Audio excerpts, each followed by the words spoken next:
Welcome to Make Your Money Matter with Brad Barrett, the show that aims to change the way you think about wealth management. Brad is a certified financial advisor, established radio host, and author of Retire Right. He is a managing director and partner at One Capital Management, an SEC-registered investment advisory firm managing over $4 billion for clients across the nation. Brad and his team are dedicated to helping clients protect and preserve their assets so they can reach their investment and retirement goals.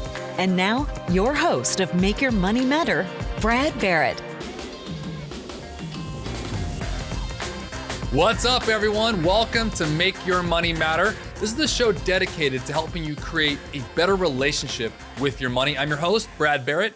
Look, the challenge today is no longer the access to information. I think we all can agree with that. But rather, it's finding the right information, and more importantly, how all of that information and the universe of information that we have at our fingertip, how that all applies to you. And that's my commitment to you here each and every week, because after all, your money matters. Guess what? It's NFL season. It's back, baby. Now, last week we just had our Rams here in LA take on the Bills on last Thursday, and week one is in the books. And I don't know about you, but I love football. Now, I'm more of a college football guy myself, but I do love watching a good game on Sundays. And it also marks, the ending of summer in a way for many of us heading into the fall. Now, I'll be honest with you, I think we all can agree with this, it's not felt like fall out here in California with this heat wave we've been having. But because it is football season, I want to talk about someone we've all come to know and love in the football arena on the Make Your Money Matter show today.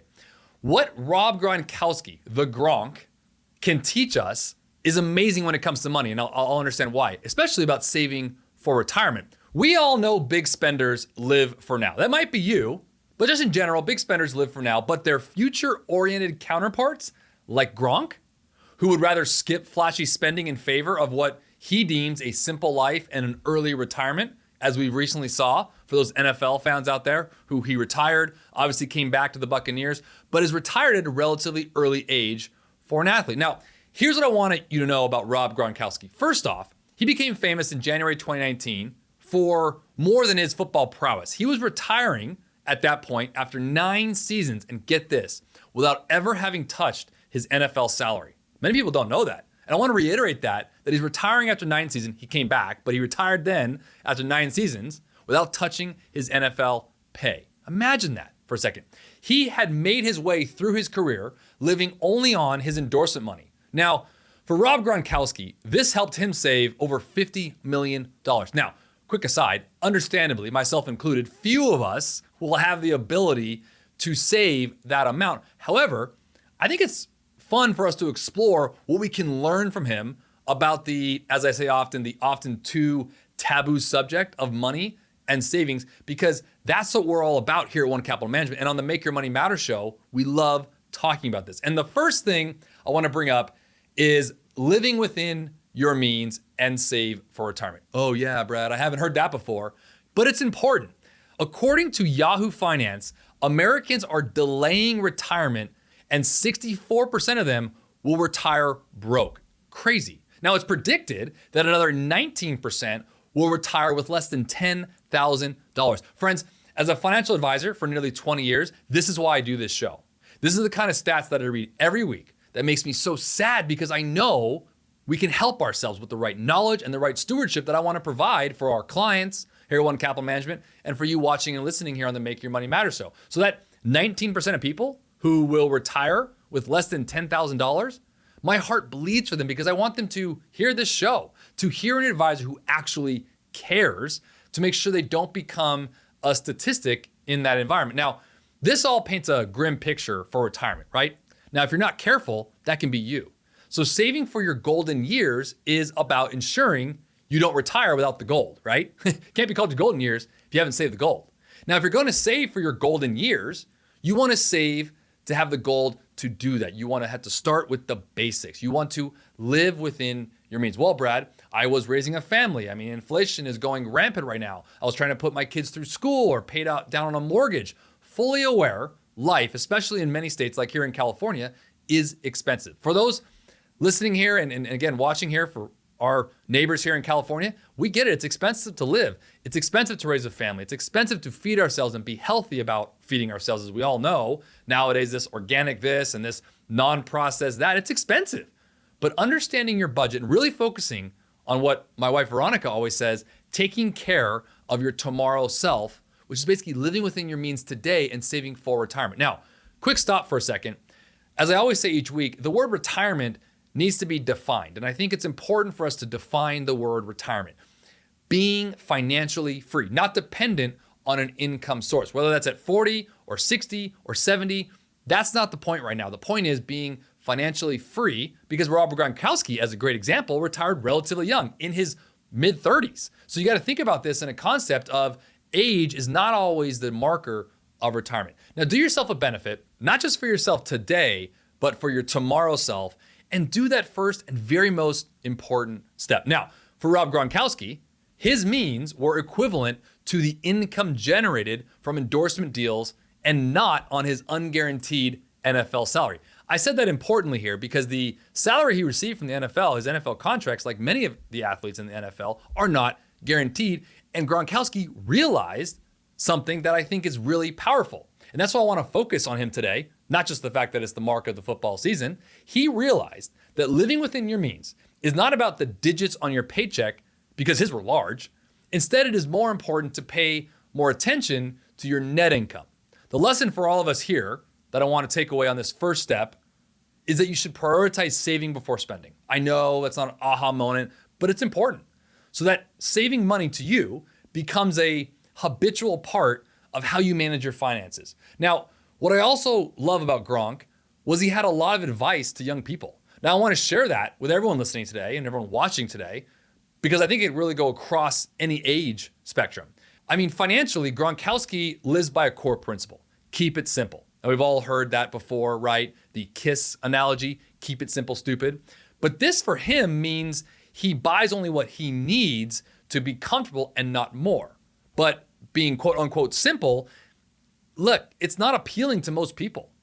Sit and think about that for a second. It's okay to be honest with yourself. I know I was when I was going through this and writing this week's episode and looking at the Kiplinger article that I was basing some of the data on, because being simple is really not that appealing to a lot of us. It's okay. But it's important to make sure that you find what you need and you save for what you want. Now, simplicity directly goes against, I think, the flashy, high fashion, materialistic influencers that many people aspire to be like. However, life as we know it is much more than that. It's less about the status symbols and materialism, and it is more about keeping it simple, and it pays off when it comes to saving and investing your money. If you are truly going to go through your budget, let's just talk about that for a second. In terms of the first thing I want to touch on today about living within your means, if you were to truly go through your budget and honestly tell yourself how much of that you spent were wants because of what you were marketed to or what I think you need, but it's really more of a want versus what is actually there to make you comfortable, to feed yourself, to put a roof over your head, and to do the basic items that you need each day, each week, and each month, because that matters. And again, it pays off when it comes to saving money. So for Gronkowski, being fashionable means wearing the same pair of shoes or clothing items until they're worn out. Sometimes he reported he wore the same pair of jeans for a whole week. This is from him washing them around on the third day maybe. I mean, this guy's worth like $50 million, you know? So you gotta think about this. So this goes across the spectrum of wealth. And the lesson here is not to turn against buying necessities, I wanna be very clear, but to change our definition of what a necessity is. A necessity is something you cannot live without. Scrolling through online websites, shopping, filling up wish lists, and adding endless items to your cart are all wants. Let's be clear. And they often, let's be honest, they get confused with needs or necessities. This, my friends, is a slippery slope that encourages the accumulation of credit card debt. I mean, I can't tell you how many times in 20 years as an advisor, and in fact, right now I have 3 or 4 active clients right now that we're doing debt management with. We're doing what's called snowballs or avalanche. And if you haven't heard about that before, or those terms, it's something that we're able to do and design for each one of our clients to help snowball, or what I call avalanche, their debt down as quickly as possible, saving them money and time and stress, while also being able to shift what was once going out to a liability over to going to an asset. Now, keep it simple principle is about spending money wisely. I think that's key. Not frivolously, not frugally, wisely. Avoiding unnecessary purchases leaves you with money to put into long-term financial goals. You can retire sooner or become financially free sooner rather than later if you adopt a savings culture that supports your retirement goals and ultimately makes it habitual for you, for yourself. And you want to have something you can repeat. Don't make it hard on yourself. Start early, start often, but it does make a difference. Now, here's what I want to say about bringing up Gronk and the start of the football season. And you're probably thinking, why should I apply K.I.S.S advice to my finances? So it's really important to understand that the simplicity of this from a guy who's been in the news, obviously on ESPN, constantly very successful, who's won Super Bowls, has a big contract, but he lived not on the contract, which was not guaranteed. He lived on his endorsements and his other areas. This, to many of the young generation right now, is what we all know as a side hustle, what they call a side hustle. Now, I'm not saying we need to go and get into that, but we need to focus on the income we do have coming in and focus on that. What's going out now? Now, as I mentioned at the top of the show today, if this is speaking to you a little bit, because I've gotten a lot of responses on these when I'm at dinner events or on my radio show, and I want to pause here on the Make Your Money Matter show today, because if this is speaking to you to dial in your finances and your savings and investing like Gronk did, let's just say it's the spirit of the football season, give us a call. We want to align your investments and retirement goals and objectives with your plan. Now, I may be speaking to someone right now who's saying, well, Brad, I am in my tomorrow self. I am retired. I'm going to go be retiring in the next 2 years. I'm no longer 25 or 30, or maybe you are 20 or 30 listening or watching right now. This matters to you just the same because the longevity and the sustainability of your retirement across the spectrum of age matters. I mean, essentially, if you're in the accumulation phase of your life right now, the working and saving years, that's the time to start dialing in. If you're in the distribution phase of your life, ultimately the income phase that I've shared on the show and retirement, it matters just the same. And there's always two things about retirement that I think are important. And this is retirement at any age, of income and liquidity. What are the sources of income you have coming in? Maybe if you're in your 60s or 70s, it might be pension or Social Security, or maybe some other fixed income like rental income. Maybe if you're younger, maybe it's rental income right now or other dividends you have on your portfolio. But understanding your income relative to what you have saved and is liquid matters. But on top of all that, especially nowadays with inflation running rampant, fixed income in particular can be somewhat of a problem. So, if your cost of living adjustments within those don't increase relative to what inflation is, if we get an increase as an example on COLA, on a fixed income of, let's say 3%, but everything around you, everything around us right now is going up 5 or 6%, we're losing money. So focusing on the strategy of budgeting and saving and ultimately the distribution of your investments at some point, whether it's from your 401k or maybe a brokerage account, matters for the longevity and the sustainability. And it's vital for you to be able to say, hey, I'm investing, but I'm investing for a purpose and for a reason. And I want to end this little conversation here about Gronk for a second here and why we should apply Gronk's advices to our finances. Because as I shared, although Gronk's contract was worth $54 million, he knew it wasn't guaranteed. And for any of us right now who are working or coming off a career maybe, or we know that our jobs aren't necessarily guaranteed. By the way, this is true if you own your own business, small or large, or if you work for a small or large corporations. Nothing is guaranteed in life. And for Rob Gronkowski, this changed his values and shifted his focus to what was important, his future financial prosperity. This is why I'm highlighting this guy. I mean, I know we see him again on social media or maybe on commercials, and he's obviously a very loving and jovial guy, huge guy from the University of Arizona.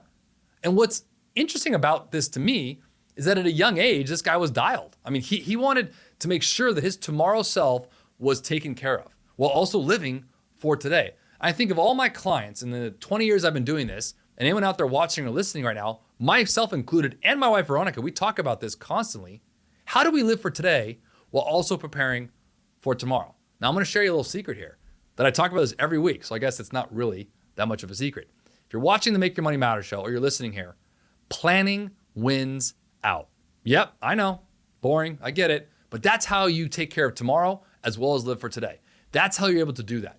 Planning out where you're putting your assets, where you're putting your savings, and what you are focusing on when it comes to your investing today, or thinking from a debt management standpoint, from an outflow or liabilities, whether it's putting kids through school or paying down credit cards you might have accumulated or education costs out of college, All of these things are factored into a plan, a wealth forecast. If you don't have that, it's very hard for you to see tomorrow's future. But we make it very simple here. That's our goal as advisors. And the $4.5 billion that we manage for clients across this great nation of ours, we can do that for you just the same. I mean, your savings and ultimately your assets for distribution, again, these are all things that are important when it comes to being financially free, having income and having liquidity. And although we don't want to admit it, income in general is not predictable. I mean, the year 2020 made that abundantly clear. So your value systems helps you separate them. What's important from what I'll call the expensive thrills, right? You want to start by recording where your money goes. I know it sounds basic and I know it sounds rudimentary, but it works. It will also keep you from retiring broke, like the record I mentioned earlier, and the spending, and reveals the loopholes in, I think, your value systems, like, spending $500 on shoes or $10,000 on a big splurge or something with zero returns. Now, those might be dramatic numbers, but you get my point. And this, my friends, is a biblical principle if you look at it. In Matthew 6:21, for where your treasure is, there your heart will be also. Let's be honest with ourselves. And not only provide ourselves with the biblical notion of how we are to look at our monies, but also taking care of ourselves tomorrow, because that's essentially what Rob Gronkowski was doing, if you really break it down. Stay connected. Get frequent updates on the show. Follow Brad Barrett and Make Your Money Matter on most social media platforms. And catch full episodes of Make Your Money Matter streaming now on our YouTube channel. To schedule your no-obligation appointment, go to onecapital.com or call 805-410-5454. So some quick steps here to calculate how much you should be saving for your retirement, because I know we're gonna get some questions on this. Since we're talking about taking care of your tomorrow self, we should first calculate your expenses and project them into retirement or into that age that you wanna be financially free with things like inflation. By the way, for our clients who've called in from the show or from the radio program, when we do our wealth forecast, what we call our black book, we basically take those numbers that you already have. So this is not like you have to recreate the wheel here. This is not some big data-driven thing that's gonna take you hours to gather. I think a lot of people are hold off on doing a plan because they're like, I gotta put all this stuff together.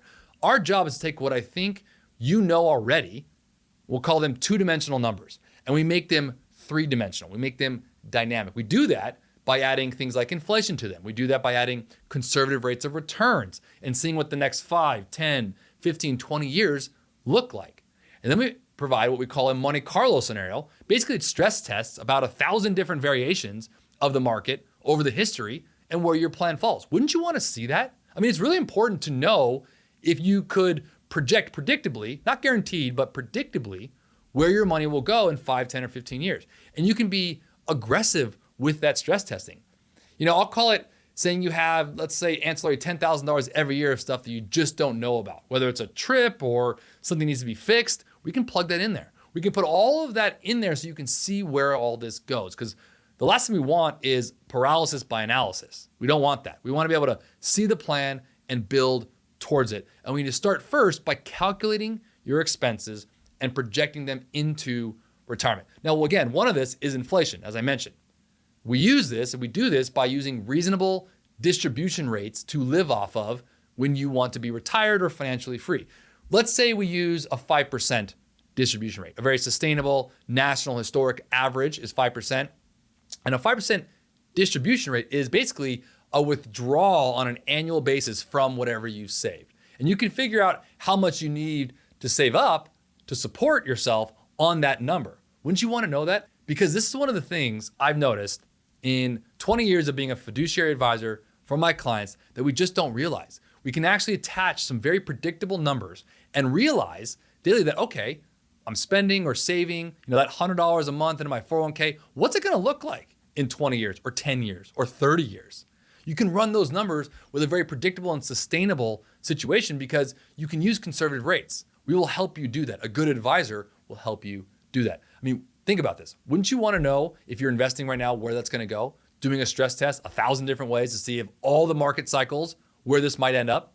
Pretty cool, right? And it can go to what I look like from a worst case scenario to the mid-range to the best scenario. It's an amazing tool for you to be able to predictably understand the amount you need to save. I will also add this. I've noticed this in 20 years. It's also a psychology of money. And what I mean by that is money is very psychological to all of us. I talk about it heavily for those of you who watch the show each week. And because as I always say, when it comes to money, we have two brains. We have our brain in our head, the logical, the rational brain, and we have the brain in our stomach, as my kids call them, their tum-tums. And that's the emotions. And sometimes I'll say, oftentimes, I guess, our emotional brain wins out. We react. Sometimes the things that we don't do when it comes to our money matters more than the things that we do. And I think that's a really important concept as you understand the rationale and a plan, because it keeps you on track. I want to reiterate that. Some of the things that we don't do matter more than the things that we do when it comes to our money. Now imagine for a second you're going on a road trip. For example, let's say you're heading from California to Arizona. I'm just going to put that out there. You know where you're going. You put it in your phone. That's the destination.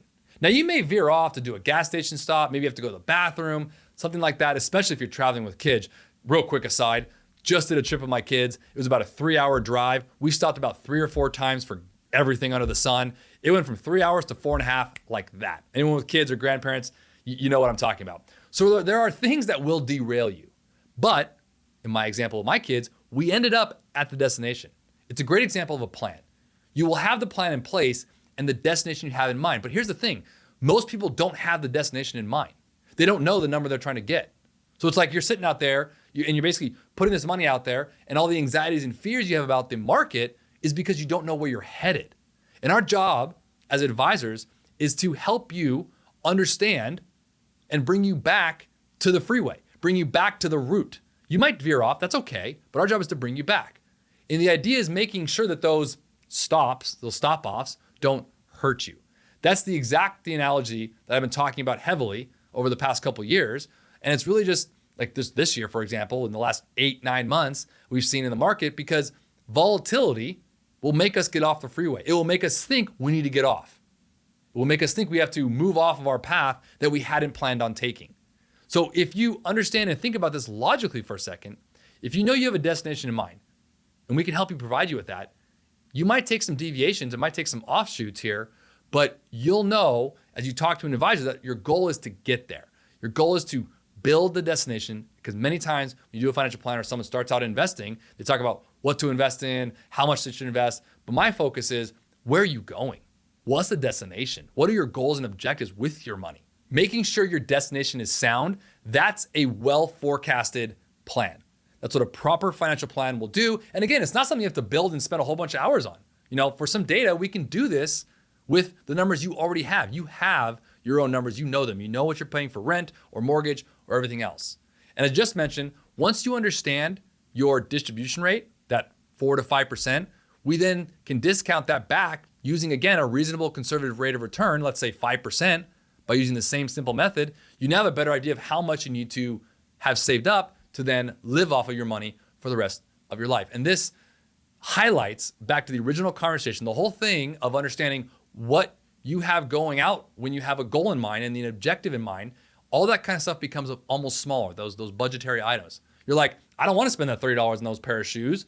I want that to go to my 401k or my brokerage, because that's going to help me get to my destination, because I now know my destination. And I want to talk about the other side real quickly of preparing for retirement and saving more than you spend. Some people are frugal by nature. I've met them, I know them, or maybe they've grown up on hand-me-downs like Rob Gronkowski did. He had 5 brothers, by the way, and learned the simple way of life early on. Others are not so good at it. This is me. I'm a spender. I've had to curtail myself using my plan and my advisor here to build a plan, and I'm honest about that. So I relate to a lot of people, and we need to shift our mindsets through making simple swaps in our daily lives for financially savvy choices. And you can save more money over time without sacrificing the things that are most important to you. And that, my friends, is what matters. Shifting your mindset to prioritize savings over excessive spending starts and stops with you. Okay, it's time to answer your questions. If you have a question or topic you'd like me to address, you can leave a comment or question in the comment section. Or again, if it's something you want to talk about more one-on-one, you can just go to our About page on this channel, send us an email. We'll always keep the questions I read here anonymous, so you never have to worry about your name being shared, but we'd love to hear from you. So the question that came this week had a lot to do with planning, which is why I think it's a good question to talk about. Because even though I was talking about Rob Gronkowski today in the NFL with the NFL season's kicking off, I love the story about how he basically lived within his means and lived on money that was ancillary or more of a side hustle than his actual salary from the NFL. But the question that came in is, how does planning actually help with investing? To be honest, when I first read that, I was like, well, that's a pretty, just straightforward question, but it actually had a lot of depth to it. And I was talking a lot about that today on the show around planning. And I want to maybe elaborate. It might help answer this question. Planning does so much when it comes to anything in our life. I mean, put it this way. When you set out a plan, you typically start with the end in mind first, right? Take a trip, for example. If you want to go to the Bahamas, as an example, you will find the hotel, find the destination, and then work backwards. You'll then find flights. You'll then find the travel, car to get to the airport. You'll find all that on the backward side. We don't do that with our money. We basically start out with, what do I have available to spend, right? What do I have available to invest? And that's how I start my plan. And I think it's really important for anyone of any age right now looking to invest or build that financial plan for themselves. You want to help and sit down and focus on the end game first. Maybe you're 30 years old and you have the traditional mindset of retiring at 65. Great, nothing wrong with that at all. We have 35 years.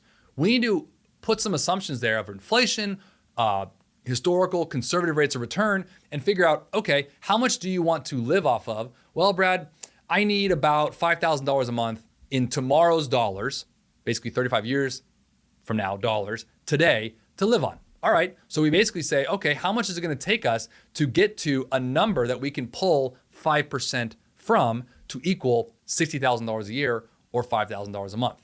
We can start with the end in mind. So last thing you wanna do in your financial life is to not set up the end goal to arrive there and be like, well, do I have enough money? I don't know. And so when I share this, whether you're 30 or 40 or 50 or whatever age you're listening or watching right now, it really doesn't matter in terms of when you started. It talks about, and what I really want to focus on is starting. Like, do it now. And don't just invest because someone's telling you to invest or it's the wise thing to do to keep pace with inflation or grow your wealth. Those are all true, but really focusing on how you're helping yourself tomorrow, today. And you can do that by really sitting with an advisor. An advisor helps you do that. I mean, it's really hard. That's why we get credentialed in this. That's why we're experienced in this. A good fiduciary advisor will sit on your side of the table or kneecap to kneecap and look you in the whites of your eyes and be like, this is how we're going to do this to exactly attain the goals and objectives you have. So again, I hope that answered the question for this week. If you have a question or comment you'd like me to read here, you can leave it in the comment section, or again, email us in the About page on our channel. Now, before we go, if you found anything helpful today and want to learn more, you can visit our website at onecapital.com. You can also text us. Look, we want to help. There's no pressure here. We don't treat people like a number. In fact, we value the relationships. It's the lifeblood of what we do. So click, call, or text us today. If you're not following us on social media, you should be. You can follow us at Make Your Money Matter. We're sharing great information on all of our social media platforms. And as I often say, if you enjoy the show, share with someone you like. And I guess if you don't like the show, share with someone you don't like. But until next week, make your money matter. The information in this show is educational and general in nature and does not take into consideration a listener's personal circumstances. Therefore, it is not intended to be a substitute for specific individualized financial, legal, or tax advice. To determine which strategies or investments may be suitable for you, consult the appropriate qualified professional prior to making a final decision.